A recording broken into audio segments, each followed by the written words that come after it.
تو بیٹی کے رشتے کے حوالے سے ہاں تو سر ابھی دو جو رشتے ہیں آئے ہیں میری بیٹی کے لیے. اچھا تو ایک لڑکے کا نام نوید ہے پہلے اور لڑکی ایک کا کا نام نام بتاؤ. پرویز ہے. پہلے بیٹا لڑکی کا نام بتاؤ.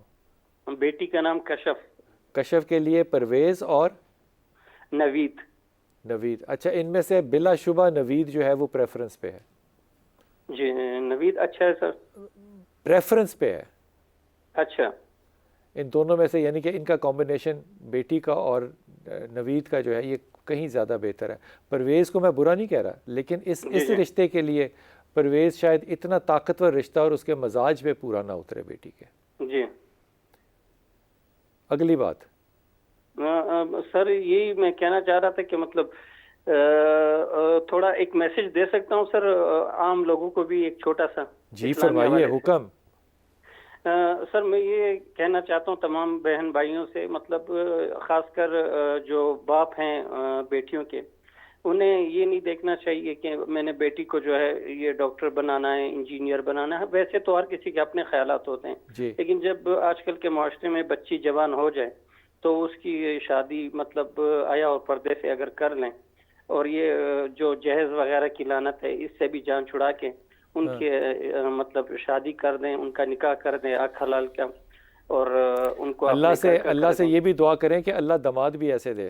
بنیادی طور جی پہ جہیز کی آمین لعنت کے اوپر آمین کلاڑا بالکل. تو لڑکے والوں نے چلانا نا. لڑکی والے تو بےچارے مجبور ہوتے ہیں. بالکل. اللہ سے دعا کرو کہ اللہ آدمیوں کو بھی اس طرح با کردار بنائے. بات آپ کی بالکل ٹھیک ہے. اچھا میں جو کہہ رہا ہوں کہ نوید کے ساتھ کرو, میں یہ نہیں بالکل بھی آپ کو کہہ رہا کہ پرویز اچھا رشتہ نہیں ہے. پریفرنس اس کی ہے. پرویز بھی اچھا رشتہ ہے لیکن شاید لڑکی کی مزاج پہ پرویز اتنا نہ اترے جتنا نوید پہ اترے گا. اور یہ بات انٹلیکچولائزیشن کی ہے, رومانٹسائزیشن کی ہے. پرویز میں یہ کوالٹیز نہیں ہوں گی, نوید کے اندر یہ تھوڑی سی چکر بازی جو ہے وہ موجود ہے. یہ بات تو انہوں نے بڑی اچھی پیغام دی ہے. پیغام میں سمجھتا ہوں کہ جو رسول اللہ صلی اللہ علیہ وسلم کا بھی یہ فرمان ہے کہ جس نے بچی کی اچھی طرح کفالت کی اور اس کو جوان کی اور اس کی شادی کی, یہ یہاں تک کی حدیث ہے. یار یہ عجیب بات نہیں لگتی کہ آدمی جو ہے وہ بیوی سے مانگ کے کھا رہا ہے کہ تو لے کر آ, اور پھر اس کے اوپر شرعی فتوے لگوا لیکن میں رہا ہے. آپ کو ایک بات بتاؤں بلال بھائی, یہ معاشرے کا المیہ بہت ہے. ہمارے معاشرے میں بیٹیوں کو بیاہنا اور اس کے بعد سسرال کے ظلم و ستم سے محفوظ رکھنا. ایک باپ جب اپنی بیٹی کو بیاہ دیتا ہے ہر وقت بیچارہ اسی غم میں لگا ہے. یعنی ہر صحیح کہہ وقت رہے ایک ایک لمحے کی اس کو ٹینشن ہوتی ہے. بیٹی باپ کے گھر میں سمجھتا ہوں کہ جتنی مرضی تکلیفیں اور آزمائشیں سہتی ہو نا, جب باپ اپنے گھر سے نکال دیتا ہے نا وہ سمجھتا ہے اگلے کے گھر میں شاید اس سے زیادہ اس سے تکلیفیں. زیادہ حالانکہ چاہے سہل ہی ہو, یہی چاہے سہل بھی کیوں نہ معاملہ ہو, آسانی کیوں نہ ہو. لیکن یہ میں آپ کو بات بتاؤں کہ اس بھائی نے جو بات کی ہے نا, عہدہ برا ہونا چاہیے اپنی ذمہ داریوں سے. بیٹیوں کا بیاہ فل فور کر دینا چاہیے. جو لوگ نہیں نہ کرتے بیٹیوں کا جو بیاہ, لوگ یہ شرط رکھ کے رکھتے ہیں نا کہ جی پہلے میڈیسن کر لے پھر کریں گے, میں ڈاکٹر کہتا ہوں بن کہ جائیے یار بن وہ جائے. جو پھر لڑکا ہے نا اس سے کہو کہ مہر کے طور پہ اس کی تعلیم لکھ دے. یہ جو آپ نے بات کی یہ ہمارے معاشرے میں کیوں نہیں ہے کہ شادی کے بعد بھی دیکھیں. میں آپ کو ایک اپنی مثال دیتا ہوں. میں نے ساری تعلیم شادی کے بعد حاصل کی ہے, اپنی شادی کے بعد. تو بچی کیوں نہیں کتنے حاصل کیے ماشاء اللہ؟ ماشاء اللہ میں نے 5 کیے ہیں. ایم فل کیا ہے, پی ایچ ڈی کیا, LLB, ایڈوکیٹ, سپریم کورٹ بھی, اور دینی تعلیم بھی اسپیشلائزیشن ہے عربک لینگویج کی مدینہ ایک دفعہ بھائی یونیورسٹی سے آپ کے بات ہو رہی, ان کے 11 ہیں. ان کو میں نے پوچھا, میں کہ یار خدا دے کوئی 11 کے MA کے ہے نا, 11 MA ہے. میں کہ یار تو آپ نے یہ 11 MA کیونکہ اچھا یہ بالکل ابتدائی دنوں کی بات ہے, میں ان کو اتنا نہیں جانتا تھا. پھر تو بعد میں تو مزاج سمجھ میں آ گیا. انہوں نے کہا یار بنیادی طور پہ نا میں نالائق انسان ہوں. جہاں میں اپنے آپ کو ناقابل سمجھتا تھا نا کہ مجھے علم چاہیے, میں وہ MA کر لیتا تھا. اچھا مجھے نہیں پتا کہ انہوں نے مذاق میں کی یا سنجیدگی سے, لیکن مجھے بات یہ بڑی صحیح لگی. ہاں یہ ہوتا ہے, ہر انسان اس فیلڈ کو پڑھنا کہتے شروع کر مجھے دیتا ہے. اردو نہیں آتا تھا, میں اردو MA کر لیتا. مجھے فلسفہ نہیں آتا تھا, میں نے فلسفہ. لیکن اس بات کا ایک فرق دیکھیں, یہ فرق ہوتا ہے. اور میں باقی علماء کرام کو بالکل بھی طنز نہیں کر رہا, تانا نہیں دے رہا, لیکن جب آپ کے پاس دنیاوی تعلیم ہونا تو آپ کے پاس دینی تعلیم کے نا 4 چاند لگ جاتے ہیں, کیونکہ پھر آپ اس کو ہر زاویے اور ہر کیا کہنا چاہیے قطر سے وہ جو ٹرائنگل ہوتا ہے نا آپ بناتے ہیں دیکھنے کا چیزوں کو اسکیل پہ, وہ دیکھنے کا آپ کا اندازہ جو ہے نا وہ اتنا زیادہ وسیع ہو جاتا ہے کہ پھر آپ کے راستے میں صرف بونے آتے ہیں اور کچھ نہیں آتا. جی السلام علیکم. وعلیکم السلام. جی میری بیٹی, جی اللہ کا شکر بیٹا. بھائی مجھے اپنے بھائی کے بارے میں پوچھنا اور بھابھی کے بارے میں. فرمائیے بیٹا, غیبت نہ کروانا, باقی پوچھ لو. بھائی کا نام شہباز ہے, بھابھی کا نام مدیحہ ہے. 15 سال شادی کو ہو گئے ہیں. ٹھیک. وہ میکے میں رہتی ہے. اچھا ہماری امی نہیں ہے، بھائی نے بولا ہے کہ واپس آ جائیں۔ 15 سال بعد بولا ہے؟ بھائی پہلے بھی بولا تھا، اور ان کی امی بولتی ہیں میں نے تم لوگوں کو بیچا ہے تمہارے گھر میں رہیں۔ میں نے تمہارے گھر میں کہ کیا میں نے بیچا بیٹی کو جو تمہارے گھر ہے؟ اچھا اچھا اچھا اچھا اچھا اچھا اچھا ٹھیک ہے۔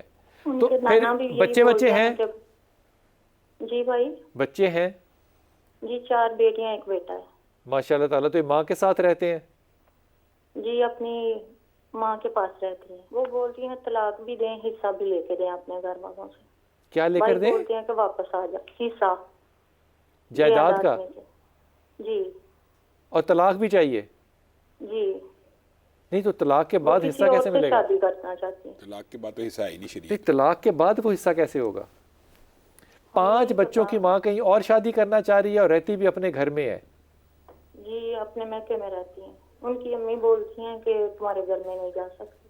پہلے کنٹریکٹ تو نہیں تھا گردمادی نہیں یہ کوئی پہلے انڈرسٹینڈنگ تھی؟ جی تھی تو پھر کیا مسئلہ ہے؟ اگر یہ انڈرسٹینڈنگ شادی سے پہلے تھی کہ گھر دماد رہنا ہے بچے نے، تو پھر کیا مسئلہ ہے؟ گھر دماد نہیں رہتے، ہفتے میں 1 بار جاتے ہیں۔ تو دیکھو ہفتے میں 1 بار جاتے ہیں تو تمہیں اس سے مسئلہ کیوں ہے؟ مجھے یہ سمجھاؤ ذرا۔ 5 اس کے بچے ہیں، خرچہ یہ 5 بچوں کا دیتا ہے کہ نہیں دیتا؟ جی دیتے ہیں، ہاں وہ تو مانتی بھی ہیں کہ سب ضرورتیں پوری ہوتی ہیں۔ بھائی کو مسئلہ ہے اس میں؟ جی وہ بہت پریشان ہے، روتے بھی ہیں کہ میں نے اس کے کہنے پر سب روتے روتے 5 بچے، 4 بیٹیاں 1 بیٹا ہو گیا، اور روتے روتے 15 سال گزر گئے۔ واہ کمال رونا ہے یار۔ وہ واپس آئیں گی یہاں۔ کتنی عمر کتنی ہے بھابھی کی اور بھائی کی عمر کتنی ہے؟ بھائی کی تقریباً 42 سال ہے، بھابھی کی وہ 1986 میں بولتی ہیں پیدا ہوئی۔ دیکھو میری بات سنو، شادی وادی تو اس نے کہیں اور کرنی کوئی نہیں ہے، یہ سمجھ میں آتی بات؟ لیکن اس کے ساتھ اس نے اس طرح سے نہیں رہنا۔ اور یہ میں تمہیں بات بتاؤں، اللہ کی ہر چیز میں حکمت ہوتی ہے۔ یہ میں تمہیں بات بتاؤں ایک، یہ 15 سال اگر کٹھے رہ رہے ہوتے نا تو یہ 15 سال گزرنے نہیں تھے ان دونوں کے، یہ فیصلے پہلے ہو گئے ہوتے۔ لیکن ابھی آپ شہباز نام بتایا تم نے اپنے بھائی کا؟ ہیلو جی بھائی بولے، میں سن رہی ہوں۔ شہباز نام بتایا بھائی کا؟ جی جی شہباز سے کہنا کہ یہ خود کوئی فیصلہ نہ کرے اس کے بارے میں۔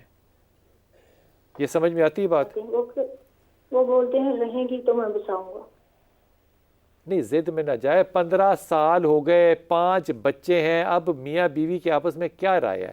لیکن دیکھو یہ رشتہ اگر اکٹھا رہ رہا ہوتا نا تو یہ سال بھی نہیں گزارتا تھا۔ 15 سال گزر گئے، 5 بچے ہو گئے، اب اپنے شوہر اپنے بھائی سے کہو کہ اب معاف کر دے اس کو، اب ویکلی وزٹ پہ جایا کرے، گھر دمادی لیا کرے، کھانا شانا کھائے، اور بس لا الہ الا انت سبحانک انی کنت من الظالمین آیت کریمہ پڑھے۔ یہ جو آپ بتاتے ہیں یہ بڑا مجرب وظیفہ ہے، ہر غم سے نکلنے کا، مصیبت سے اللہ سے دعا کرے کہ اللہ تعالیٰ اس کو بھی ہدایت دے اور اس کی ماں کو بھی ہدایت دے۔